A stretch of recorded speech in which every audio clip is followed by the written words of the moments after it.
Fans making small talk, her worst nightmare. She keeps looking out the window at me with eyes that beg for us to start. Tim Hayes, the owner of Fallout, keeps coming out and also politely asks me if we could start. One more cigarette, I keep telling him, still standing outside, staring down Capitol Hill, waiting for Shannon to return. She doesn't. More kids show up, more books to sign. I ask them to spell their names so I won't ruin their copies. After all, they bought them and I can't spell for shit. John, is that Jon or John? I keep looking for Shannon, but don't see her, and then I can't put it off anymore. It's time to start. I walk inside, there she is, standing in the crowd, waiting for the reading to begin, like she's just anybody, waiting for the show to start. I don't know how she got past me. I was standing outside waiting for you. Why didn't you tell me you were back? I ask a bit too urgently. The punk girls crowded in the doorway turn and stare at her, wondering why she deserves my attention. Shannon stares back at me, blank, numbed by this sudden blast of attention. She looks like she just got caught, ambushed by a crazy homeless man, spewing his bipolar rage at her. I was waiting for you, I tell her again, knowing Jillian and I have to drive to Oregon immediately after reading. This is Wednesday night. I have to be in Guerneville, California at noon on Friday to resume filming my TV show. Then to San Francisco Friday night, film there for 2 days, and drive back to Los Angeles on Sunday. Then get on the train to Miami Sunday night, then drive to Washington, D.C., then Denver, and then home. And Jillian's got to catch a flight out of San Francisco Saturday morning to be at a wedding in Denver at noon. So there isn't much time to make a connection with Shannon.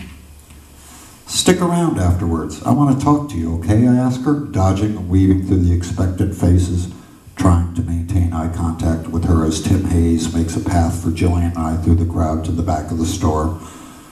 The room's too small, and there's too many people, and I'm afraid if I lose sight of her, Shannon will disappear again. You'll stick around, okay? I call through the crowd. What I really feel like doing is taking her by the hand, leading her to the back of the room with us and telling her, okay, just stand there until we finish with this. Don't go anywhere. Instead, Shannon just stands nervously by the doorway, not flattered, embarrassed.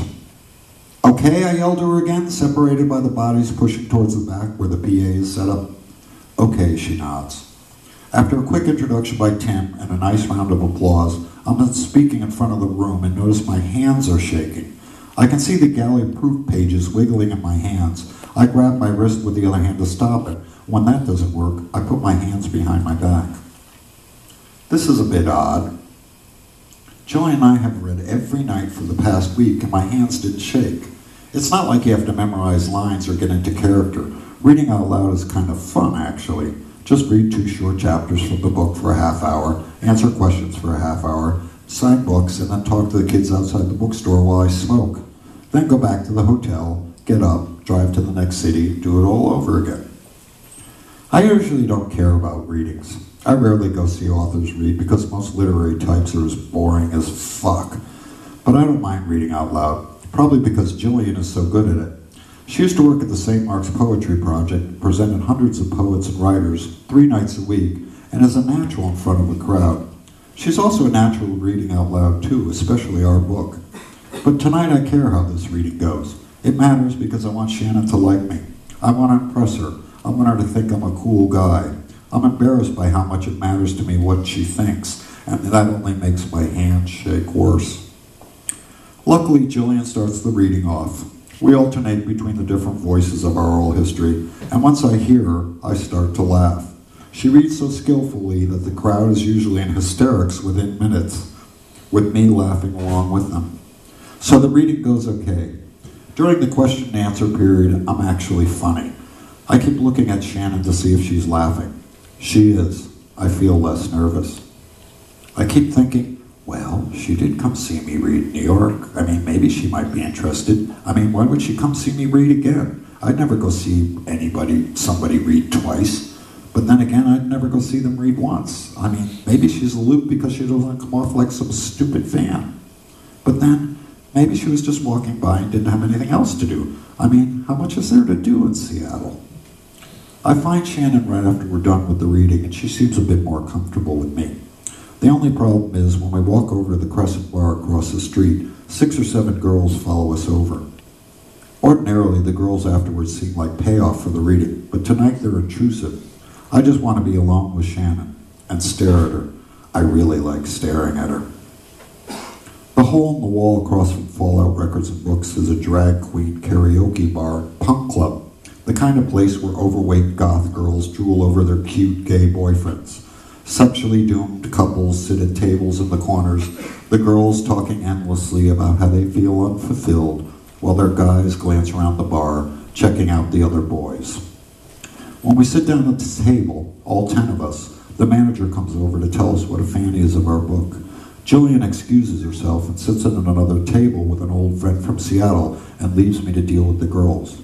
Some of them have their faces covered in glitter, making it seem more like a children's birthday party than a bar scene. They ask me to pose with them, handing their disposable cameras to the waitress. "Put your arm around me." Then they read aloud the inscriptions Julie and I scribbled in their books. I always write the same thing. "Thanks for a wonderful night. You were the best. Love and kisses. Legs." I'm thoroughly mortified by my own obsequiousness, but Shan is nice. She pretends not to notice any of these little ugly price tags that come with notoriety, and she saves me by saying something interesting. "I've been to see Ann Rule read a couple times. She's really nice," she offers, referring to the best-selling crime writer who worked with Ted Bundy at a Seattle suicide prevention hotline.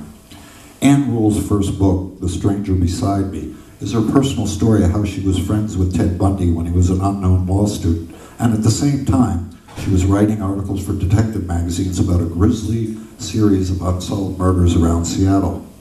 The book is a classic in the true crime genre because Ann Rule discovers in the course of the book that the savage monster responsible for Seattle's multiple murders is actually her mild-mannered friend Ted Bundy. That's why it's everyone's first book of serial killers and the primer for a wicked psychopath obsession. "You know Ann Rule?" I ask. "No, not really. I mean, I've called her on the phone. She's listened. I've talked to her about Jennifer, and she was really nice." "Who's Jennifer?" I ask. "She was my best friend who was murdered by a serial killer," Shannon tells me without a hint of emotion. "Your best friend was murdered by a serial killer?" I ask, not knowing what to say, but the obvious, so I say it. "Jesus, I'm so sorry." She started smoking crack and became a prostitute, and she moved to this really bad section of town. I kept trying to find her. Then last year they found her skeletal remains at one of the dump sites. "I'm so sorry," I say again, meaning it. I don't know what else to say. "I still talk to Jennifer's mom," Shannon continues. "She's really nice. We went together to the trial of the guy who did it, a Pakistani guy. They never got him for Jennifer's murder, just some others. But we knew it was him because he used box cutters, and they found a bunch of them when they found her bones. Plus, there was an eyewitness who saw them fighting with Jennifer on the street the night she disappeared." "I'm really sorry," I say for the 3rd time, still shocked. "I'm kind of better from it now." "Is it what got you into crime?" I ask, thinking I've discovered a real insight into her. She laughs. "No, you think it would be, but I was always into it. Probably growing up with Ted Bundy and the Green River Killer in Seattle." She keeps giggling, growing more embarrassed. "What's so funny?" She hesitates to tell me, then lets it out. "I've gone on field trips to all of Ted Bundy's dump sites, you know, where he dumped the bodies." "Really? Would you take me there?" I ask, almost pleading. "Sure, if you ever come back to Seattle." "I'd like that," I tell her.